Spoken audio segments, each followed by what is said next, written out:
All right, we'll get started in just a minute.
Morning, Roger. Hey there. All right, let's get started. Hi, everyone. Thank you so much for joining us today. I know everyone has very, very busy schedules, so we truly appreciate you taking the time out. Today's webinar is called 10 Reasons Why 10 Reasons Why Brands Are Embracing Podcasts. So over the next 45 minutes, plus some Q&A, we're going to be covering what a branded podcast is, 10 reasons why your brand should be podcasting, how your brand can podcast, what type of brand is right for podcasting, factors to consider when podcasting. We're going to wrap up with a really special offer for everyone, and then, of course, take any Q&A, any questions that anyone might have. First, we just wanted to quickly introduce ourselves. We are Jar Audio. Now, Jar Audio helps you grow your revenue and impact through ROI-driven podcasts that make meaningful connections between listeners. My name is Roger Nairn. I'm the CEO of Jar Audio. I come from 18 years in the advertising world, working with big and small brands, mostly big, like Four Seasons, Netflix, and Lamborghini, before I got into the really, really exciting podcast space. Thanks, Roger. And I'm Paul Stewart, Director of Outreach for Jar Audio. I've spent my career in business development, first in film, TV, and internet in the 90s, and then moved on into the environmental movement and offsetting. And I've come back to media in the last 6 years. And I should just quickly say that I went to the dentist this morning. My mouth is a little bit frozen. So if I look like I'm speaking like Popeye, then so be it. Just letting you know. So why should you listen to Paul drooling and talking about podcasting? We're one of the first companies to be producing podcasts exclusively with brands. And because of that, we've been lucky enough to have some great companies that we've been working with, including Lululemon, Expedia, Cineplex, and Band City. But we really just get excited about working with winning podcast strategies and executions with really, really excited brands. So we want to get right into things. First, I just want to cover off some very, very high-level definitions. Of course, what is a podcast? So there's some key elements when it comes to a podcast. It typically involves it's an episodic series. It involves spoken word. It's, of course, audio, and it's in digital form. Now, one of the great things about podcasting is the niche topics that you can learn from and cover. So, entertainment, whether it's comedy or drama, news, could be education. There's just a whole plethora of topics that you can cover. The format, though, is shifting. Very, very, very early, it was all about mobile. It was, literally listening on your iPod and then your phone. But it's now shifted to more desktops, smart speakers. Of course, the pandemic has played a role in all of this, but we were already seeing some shifts before then. We've also seen a shift from audio only to audio and video. Perfect example is Joe Rogan, who films his interviews as he's giving them. And when podcasting first launched, you were literally downloading the file onto your device. Now we see a lot more streaming. Spotify is a perfect example of that.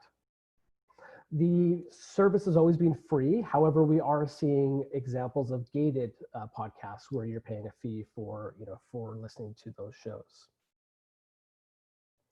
But then what is a branded podcast specifically? Well, it's exactly all those things I just mentioned, only it's owned and produced by the brands themselves. There's Very, very thoughtful mention of the brand in the show. Let's be honest, nobody wants to listen to a 30-minute advertisement. The topics are, of course, going to be tangential to the brand. It's all about delivering a ton of value. As a brand, you need to really deliver that value to the listener. And ways of doing that is to be entertaining, you could be helpful or educational.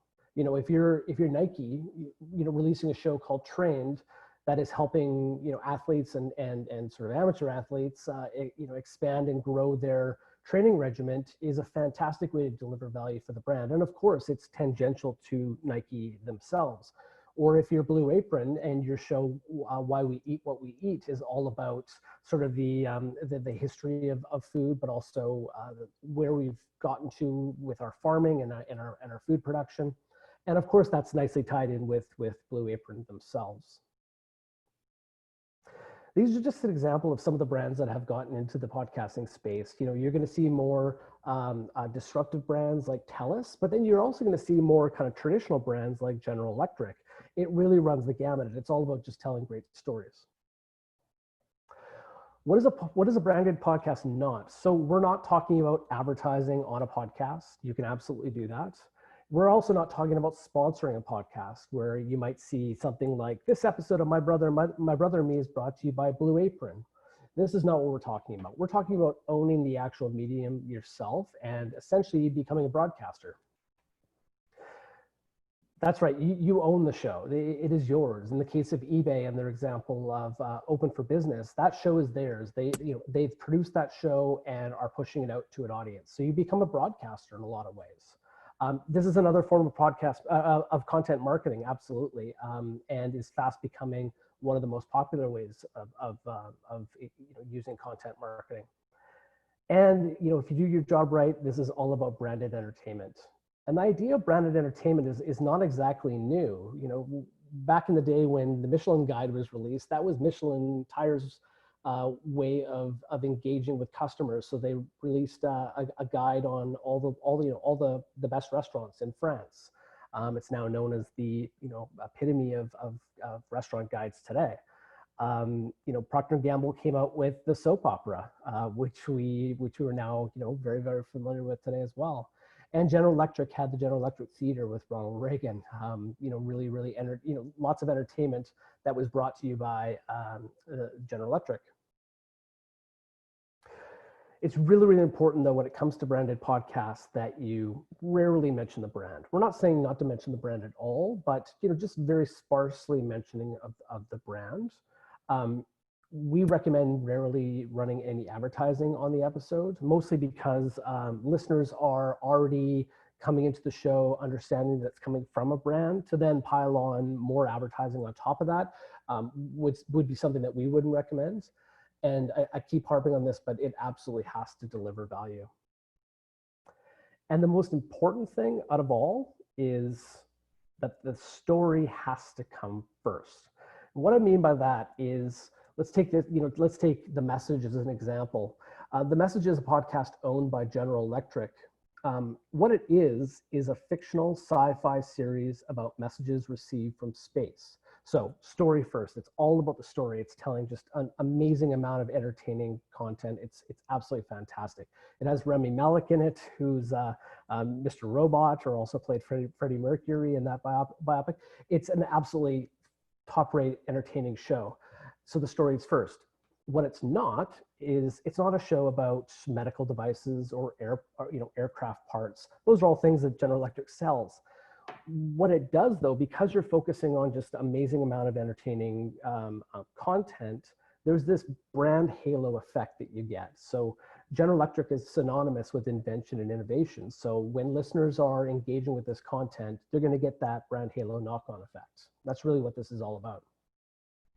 Another example is a podcast that Jar Audio was lucky enough to get to produce with Expedia, called Out Travel the System. So what this show is it gives travelers a sneak peek behind the curtain, arming them with insider tips, tricks, and hacks for how to get the best idea of travel. So delivering value first, stories up front. It's all about travel. It's all about hacking that travel system. What it's not is, there's no mention of Expedia deals and how to it's not about like, taking advantage of these sorts of offers and whatnot. But because of that, it's got this brand halo effect, which is that Expedia is a service built on its data and travel expertise. And you really get that when you listen to the show. So why are brands embracing podcasts? We think that there's 10 reasons, and that's really the purpose of this presentation, is to walk you through those 10. So Paul's going to take you through each one one by one. Thanks so much, Roger. First of all, number one, podcast audiences are exploding. So there's one report that we definitely encourage everyone to read in your spare time, which is Edison Research's Infinite Dial USA 2020 report. They also do a report for Canada and other countries each year. It is the de facto standard for analyzing podcast listenership. And you can see here, particularly in 2020, you can see that we're up above, from a monthly listening perspective, we're up above a third of Americans. So more than 104 million listeners per month. We look at the next slide, from a demographic perspective, it's quite interesting to look back at 2017. I think you could make an argument back then that it's largely a young person's comms channel, right? But if you look recently in 2020, across the board, we've seen increases in monthly listenership, with youth almost 50% listening to podcasts on a monthly basis, slightly older, 40%, and then when you get into boomers, et cetera, you're still up to the third. So we've seen growth across the board.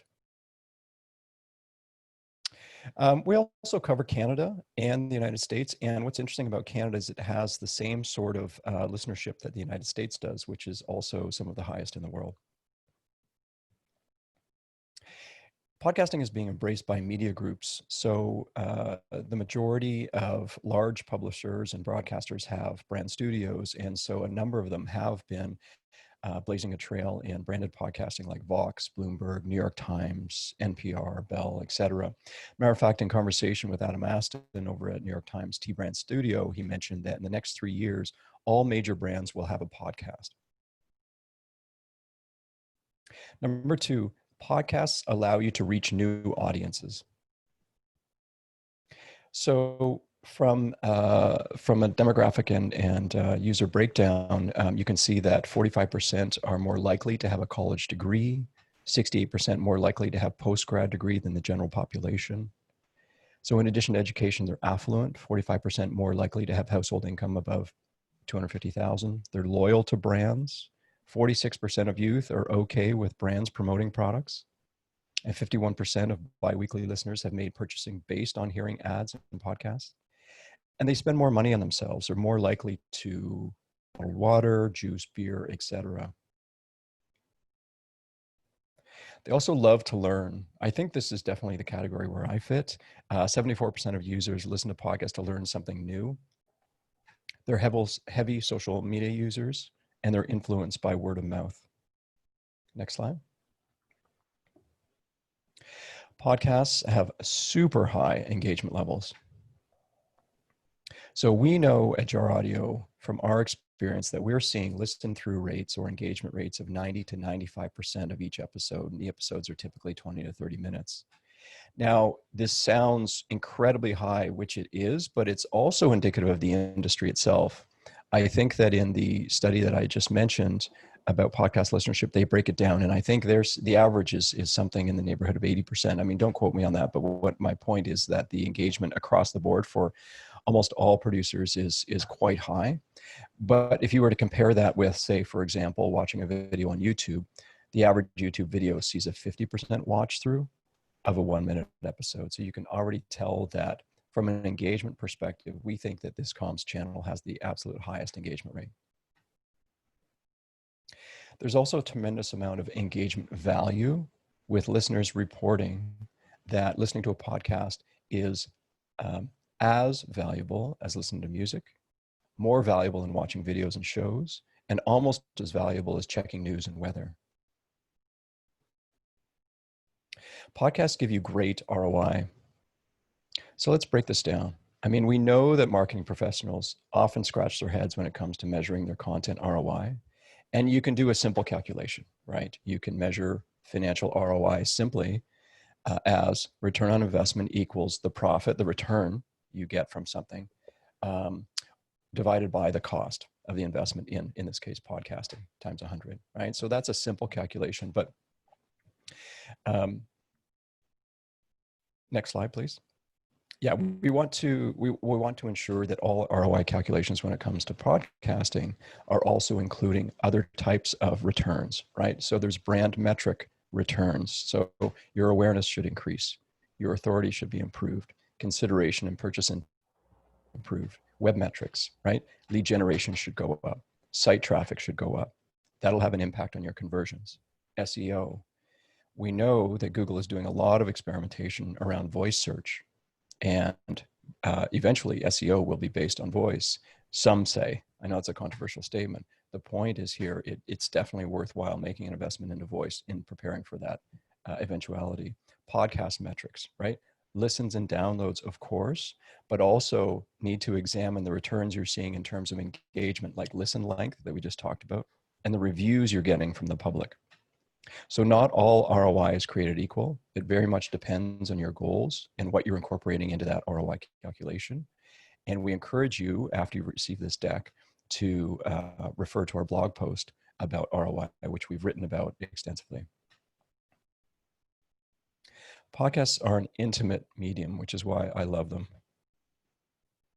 Right? As a medium, podcasts have thrived because they're able to deliver the one thing the internet and other mediums just haven't been good at, and that's intimacy. Next slide. The message is literally in your ear, right? The brand is whispering to the listener. It's catered to personal preference, and it's mostly solo on your own time. Next slide. And with that intimacy comes portability. Next slide. So we've seen that podcasts can be listened to in the car, on the bus, on the subway, at the beach, walking the dog, running, at the gym. I think I do all of those. Washing the dishes, my personal favorite. Mowing the lawn, grocery shopping, working. So you can multitask while you're experiencing a podcast. BBC Audio, their brand studio, did an interesting research report that's cited down below. We encourage you to read that. It's called Activated. And what they learned was that 94% of listeners consume podcasts while performing other tasks, right? So it's a multitasking channel. This multitasking mode of listening actually elevates engagement with the brand. What they found is that two processes occur in order to deliver this. Number one, keeping the brain occupied enhances the ability for brand messages to achieve cut-through. Activity means that the podcast content is being taken in through low involvement processing, a much more fuel-efficient process that has a lower cognitive load. As such, engagement with the content can last much longer. So here, the study actually proved that multitasking can improve the ability for the brand to achieve that cut-through. I love this report because coming from the advertising world, everything we've ever been told about advertising is that the more busy people are and the more distracted they are, the less your message is going to break through, and you have to actually do a lot of heavier lifting to break through. Podcasting is actually even more even more effective when people are multitasking, which we just find fascinating. Mm-hmm. Podcasts are a pull medium. So listeners subscribe to the content. They seek out the content. They have an active interest in the material available to them. They are pulling them. And listeners, as a result, invest their time, right? Weekly, not monthly, as we were talking about before, but the Edison research does break down weekly in great detail. Weekly podcast listeners spend an average of 6 hours, 37 minutes listening to podcasts every week. This is me for sure, if not much higher. Number 8, podcasts are great for internal communications. Not everyone recognizes this, right? But an internal podcast, slightly different than an external podcast in that it's a podcast produced by an organization and it's privately and securely distributed either through direct link or through an intranet. And it's specifically for internal stakeholders. typically from a senior leadership team. Topics include leadership, particularly, that goes out to the employees, staff, and other stakeholders. There are measurement options as well. You can determine, what percentage of people are listening to your internal communications. The advantages of an internal podcast in this case is it's a great break from screen fatigue during a pandemic. Emails and intranets go unread, plus they're very one-dimensional, right? They lack emotion. They're delivered in a format that staff can embrace on their own time. So imagine listening to your senior leadership team as you're jogging in the park, for example. They're great for culture building, onboarding, development, and they're delivered in a conversational style, just like this, the whisper in the ear. Next slide. Number 9, podcasts are a flexible medium. So they're not constrained by time. They can be as long as you want. I think Joe Rogan's are, an hour and a half to 2.5 hours sometimes. Sometimes 3. There's no constraints on format, which we'll talk about in a minute. Not constrained by ad standards, not constrained by topic or shelf life. There's a super long tail in most cases. And reason number 10, podcasts have continued through the pandemic. So during the pandemic, audiences still want to be entertained, to learn a new skill, or to escape now more than ever. Podcast consumption returned to pre-COVID numbers within 2 months. So we saw roughly a 5% listener dip in March, and then it returned in May to 10% above January. So the curve continues to grow post-COVID. And the recording is done remotely without sacrifice of quality, right? So for example, with JAR, we always prefer a studio, but pre-COVID, if we weren't in studio, then we were remote. So nothing's really changed there. As a matter of fact, we have proprietary system. We have well, I won't get into the details other than to say we often will send kits to guests and hosts who are isolating so that we can ensure the absolute highest quality of audio. Cool. Thanks for that, Paul. So we wanted to get into now, if you're interested in producing a podcast for your brand, how can your brand start podcasting? It's all about value. It's, we've talked about this before, and the way to deliver value is to truly understand your listener first. So you need to dig into what they need, what they care about, and even what are they also listening to. So ask yourself, what can you teach? How can you help? Or how can you entertain? And the question that I always like to ask our clients is, what does the world need most that you are most qualified to talk about? Because I think answering that question is really going to uncover the opportunity for your brand and your podcast. It's going to take the right type of brand. A brand that is creatively brave, that is focused on the audience 100% of the time, and is always delivering value. That is something that not all organizations say they have the qualities of, but it's absolutely vital for a podcast, and it's something that you should also ask yourself. And quality is of utmost importance. High quality production value is going to result in a longer listen time. It's going to result in more shares. It's going to result in more subscribers, downloads. It's just ultimately going to be a better show and a better outcome for the brand. One way of having high quality is to have the right host. A lot of brands think that the host should come from within the organization. We believe that they shouldn't, for the most part. There are some situations where we think that they should, but you want that sort of subjective host who's able to kind of be a few steps away from the brand. Plus, hiring the right host is you're going to get a professional who understands how to conduct interviews, who understands how to drive a conversation, pull things out of a listener, or pull things out of a guest, and ultimately just result in a better podcast. You want to choose the right music, of course, whether that's custom or whether that's a needle drop music that you can find. We recommend a podcast has multiple scenes. And what we mean by that is, as the listener is listening, we kind of either shift attention, or even could shift location in an episode, or maybe it's different voices speaking. And actually that's more that's more because of the fact that this is a marketing meeting we're talking about. Those are tools that we inject into a show to keep the listener from dropping off, but also keeping the brain engaged in the episode. And that's what gives us that, 90 to 95% listen length that Paul was talking about. And of course, you want to tell a well-crafted story. That's what's going to keep the listener coming back. That's what's going to keep the listener engaged, and ultimately is going to result in a better podcast. So, how do you produce a great podcast? We have a 4P framework that Paul's going to start out by talking you through, that we follow at Jar Audio, but it's the exact same format that you can follow as well. Thanks, Roger. So let's dive into produce. So obviously, any podcast project has to have an audience first orientation, as Roger's already talked about. We are strong believers in workshopping strategies early on, prior to production. So there you'd want to work on a strategy document where you're looking at guest strategy, season arc, format.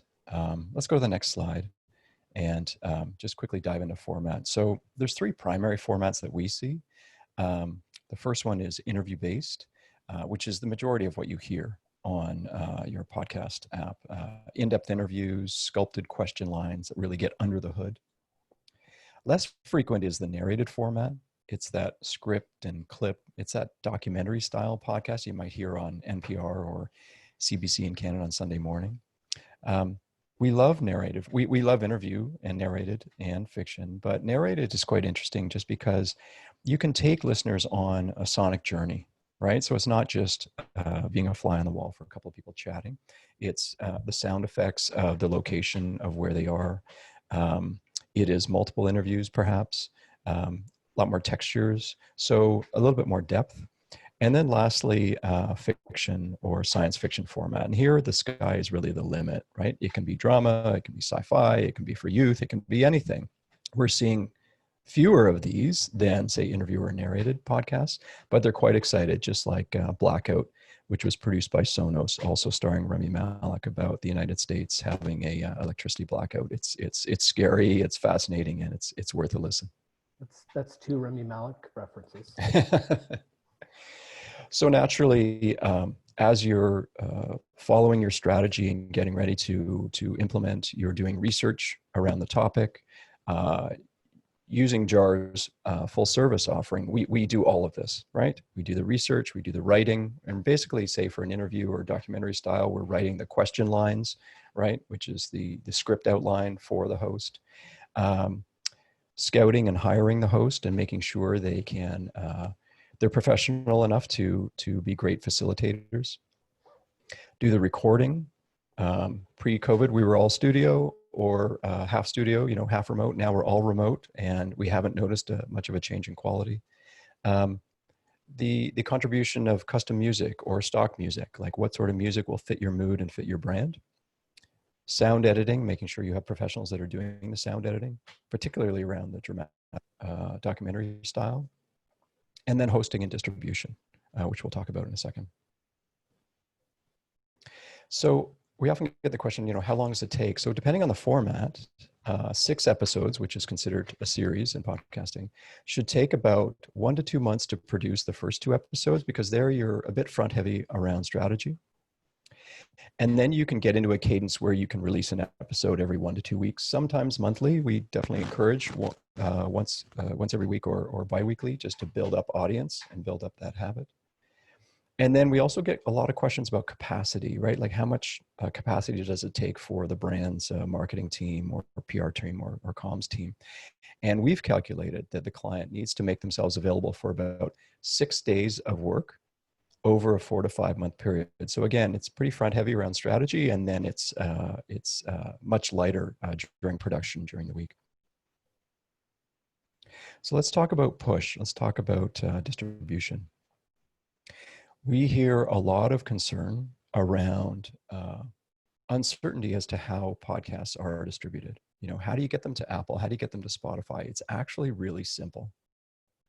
So we recommend signing up for a dependable online podcast server software to push the show and its episodes out to the podcast world. We happen to use Omni Studio.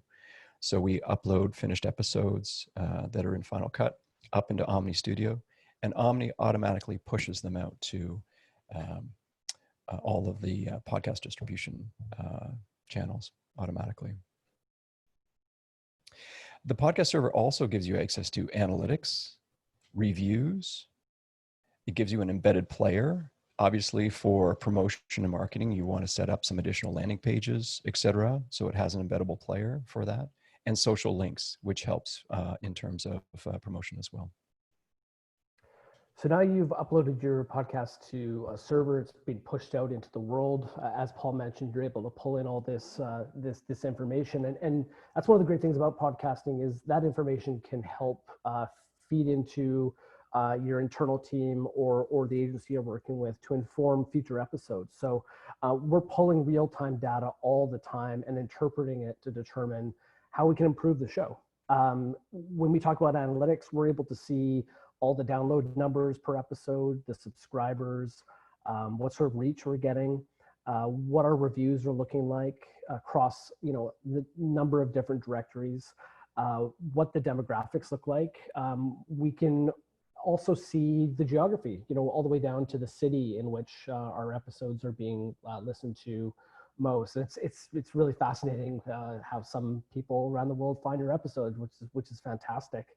And then we're also able to look at the consumption. So when we say consumption, we're able to see the verified plays, the average time that someone is listening to an episode, retention. So when we say retention, this allows us to see, how much of the interest we're seeing in an episode, where they start off on an episode, where they drop off on an episode. Dropping off tells us that the content's probably not that great, or there's some sort of challenge with the content. Maybe it's a certain segment of the show that we're just finding isn't working, or the data's going to be able to tell us whether it is or not.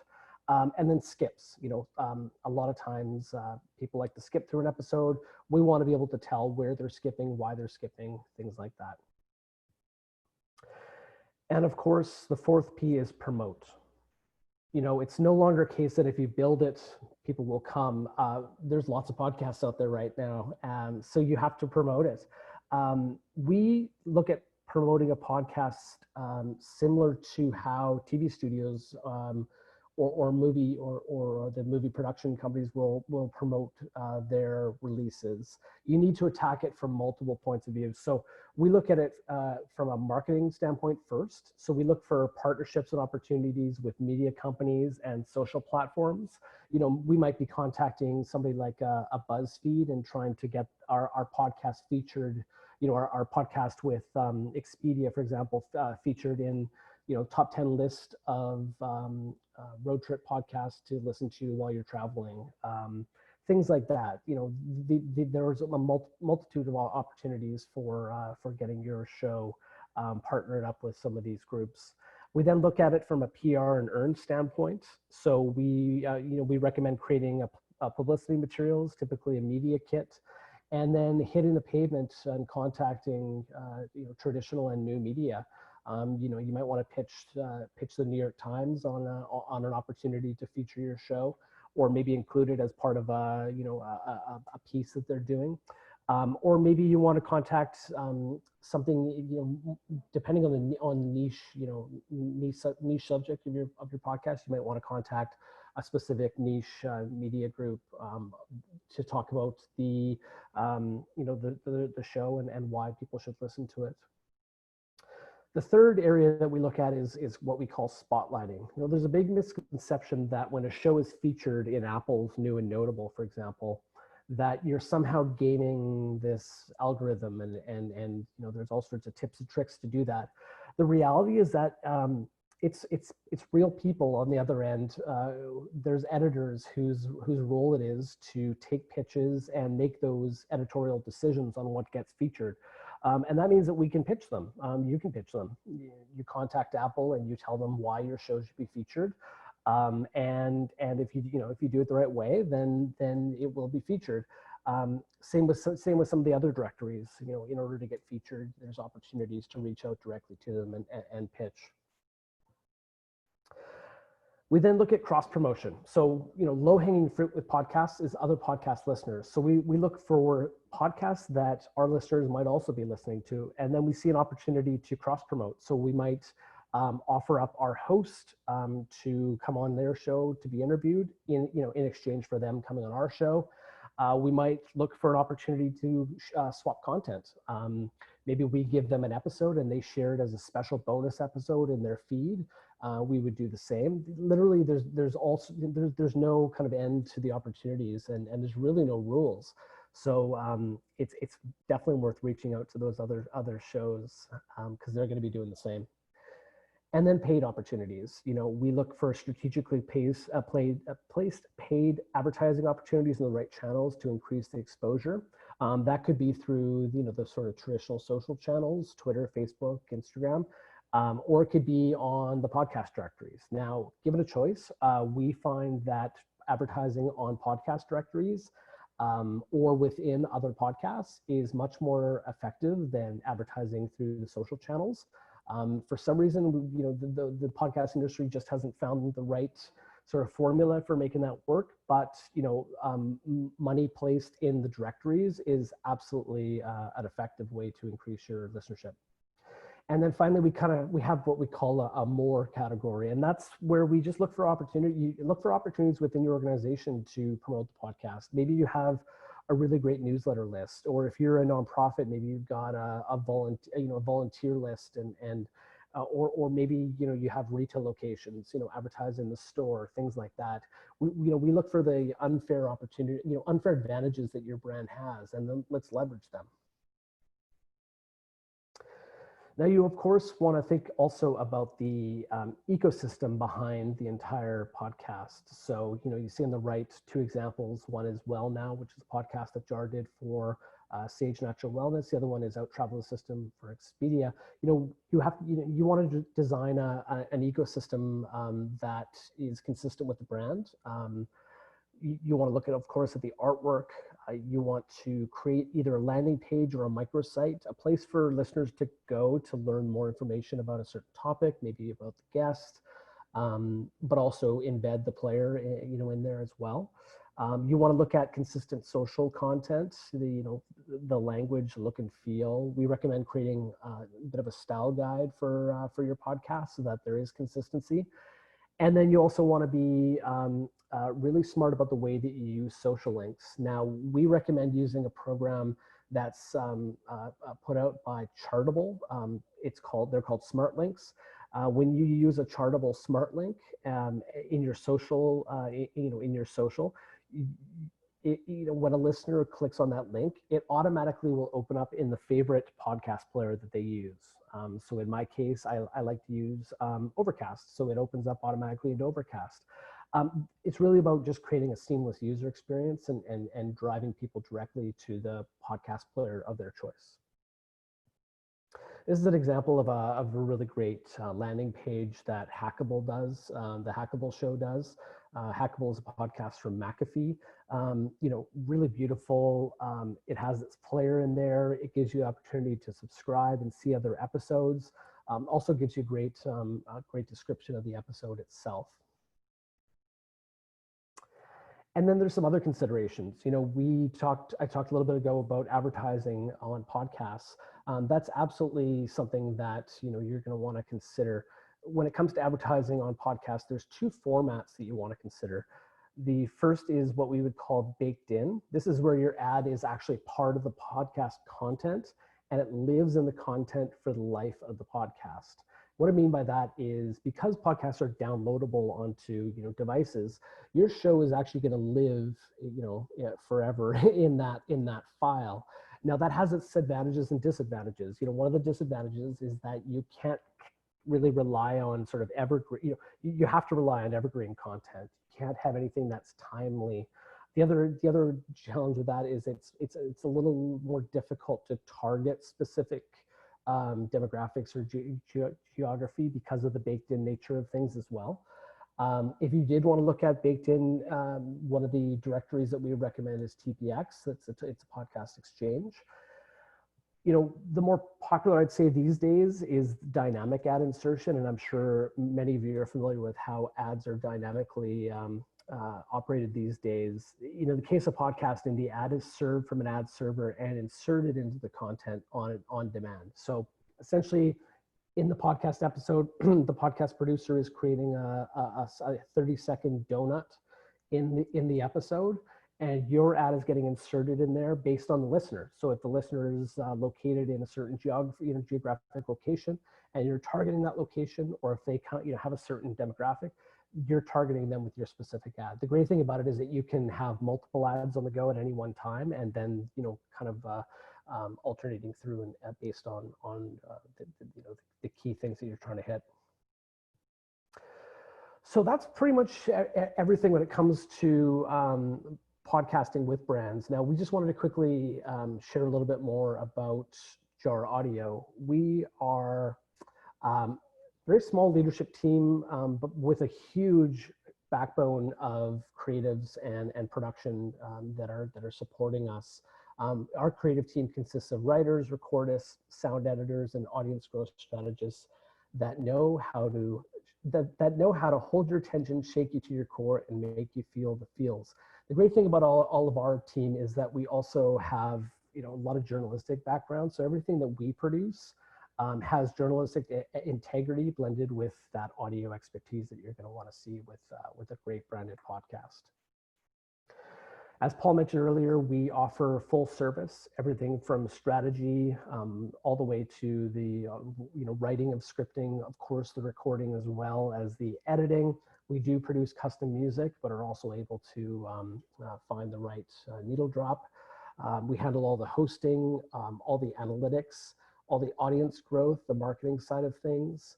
We also offer a few other services, including audio blogging, which is taking companies' written blog and turning it into an audio format.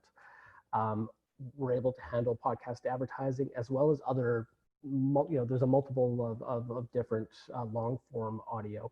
It doesn't matter what we do, we're always going to be creative, collaborative, and fun, which is really important to us. And we've been really lucky. We mentioned a few of these, but we've worked with the likes of Expedia, Lululemon, Sage, Van City. We also have a lot of projects in the hopper right now that we're excited to be releasing soon. So keep an eye out for that. Thanks, Roger. So if you were interested in talking to Jar about our full service offering, I think the comment here is more about scalability. And that is that when we work with agencies, for example, often agencies will come with strengths, maybe strategy, maybe strong writing team, maybe promotions, what have you.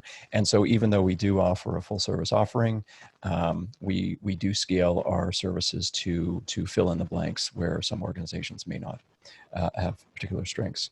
In terms of pricing, very roughly, we price per minute at roughly $400 a minute. So to just get an idea about budget for a typical project, a typical series would be 6 episodes in the 20 to 30 minute range. If we use 20 minutes and times it by 6 times $400 per delivered minute, it works out to about $48,000. Plus optional promotion. We also have promotional professionals who we can attach to the project as well. As we'd mentioned, it takes about 4 months to complete production and season release on average. And to begin, we offer a 30-minute conversation with myself at no charge, obviously, to learn a little bit more about the brand or about the agency, depending on where you're coming from. If you're interested in talking in more detail, you can book a chat with me there at the link, or you can call me or SMS me directly, and there's my email as well, paul@jaraudio.com. Before you go, though, we have a special offer that we wanted to give everyone who's joined the webinar today. We're giving you exclusive access to the vital podcast statistics that all brands should learn about. Essentially, what we've done is we've taken all the key important stats out there about podcasting, and there's a lot of them, and it's growing all the time, and it's changing all the time. And we've combined them into one source. So you're able to go through and see what's important to you. We think this is really important as you're discussing, starting a podcast within your organization. It could be helpful to, sell the idea up the chain, and bring others into the tent to help them see the growth opportunity with podcasting. So this access will be included in the email that you'll get tomorrow from Zoom, which will also give you access to the PDF from today's presentation and access to the video of the presentation itself. Before we go, did anybody have any questions? Please don't hesitate to ask away.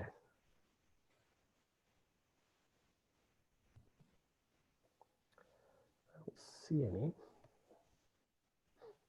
If you did have any questions after the presentation, when you receive the deck, you'll have Paul's email address. Please don't hesitate to reach out. We'd be more than happy to answer any questions you might have. Thank you so much for those of you who have joined or those that are seeing this video later. We really appreciate you spending the time with us. Good luck and happy podcasting. Thanks, everyone. Have an awesome day.